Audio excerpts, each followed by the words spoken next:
Brutální Brazílii jsem si vždycky chtěl zkusit, ale popravdě řečeno se mi jsem zase až tak nechtěl.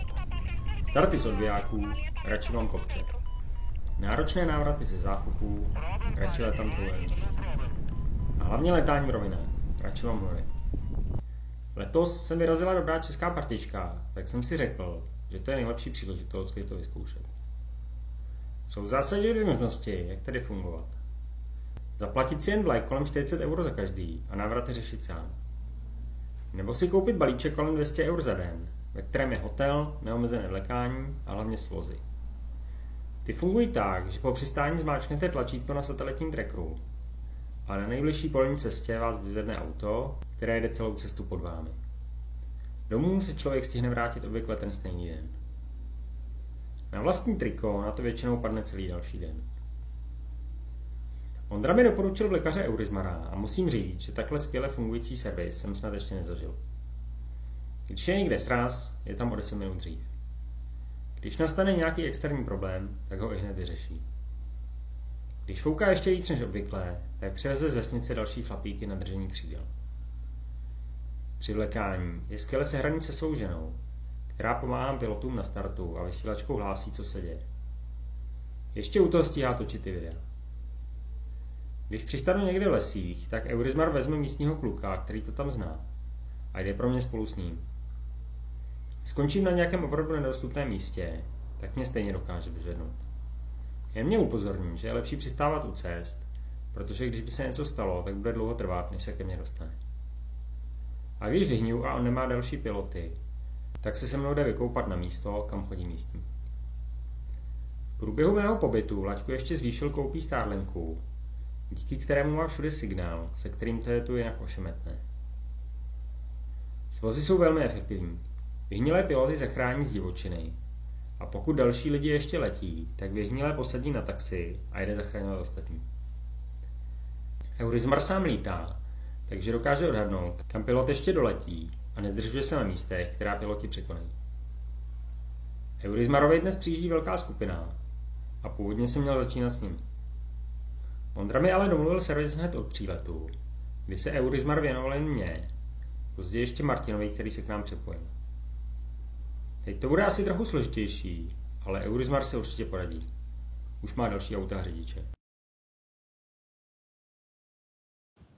No teď to bylo docela dobrý, no, protože byly aspoň občas nějaký mraky, ale teďko mraky úplně zmizly, přede mnou více nějaký velký požár, tak to asi teďko bude těžký, ale můžu zkusit ten satelitní live, no. Já tady asi nemám moc signál, tak proto ten X-Contest nejede, ale ten spot by měl jet. OK, Kubo, zkus to udržet, já letím za tebou a zkusím tě nějak následovat, ukaž mi cestu, jedem. A kam se hrabeš na vránu?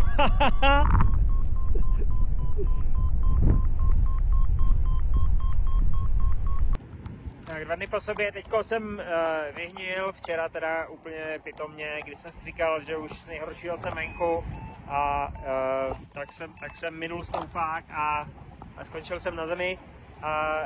Takže dneska jsem si říkal, lepší vyrobit z hrsti než holku na střeše a startoval jsem jako úplně poslední z partičky, ale nelituju, protože třeba Ondra, který šel první, tak vyhnil a pak teda šel na restart a teďko letí za mnou, ale jako radši jsem šel později. Vítr je dneska nejsilnější ze všech dní, když jsem točil stoupák a jsem otočený proti větru, takže ho mám trochu nabržděno a letěl jsem asi jenom 20 při tom točení stoupáku, akorát teda dozadu, jo, takže ne dopředu, ale dozadu, no, takže foukalo dneska fakt fest, teďko to teda zesláblo, už to není tak strašný.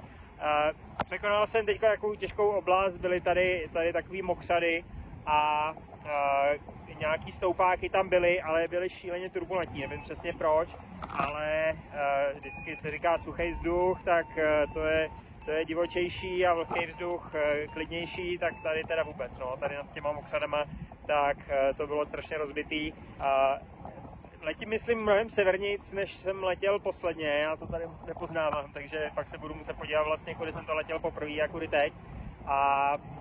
ale mám pinknutý otočňák, jakoby, abych minul ten fortaleský prostor a trvale se držím tak, abych vlastně do toho prostoru nezaletěl, takže soustavně jakoby mířím pryč od toho prostoru, takže by to mělo vyjít. Navíc ten vítr se teď víc stočil na západnější, takže by mě to tam ještě nemělo tolik zanášet.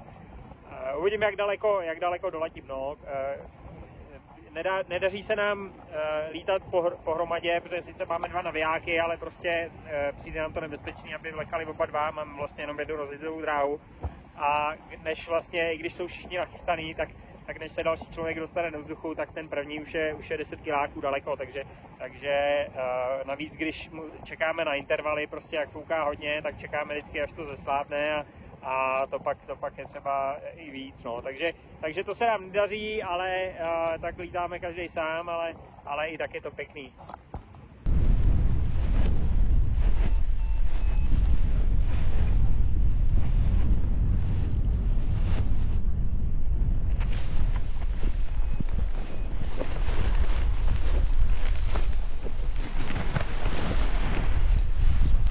Škoda.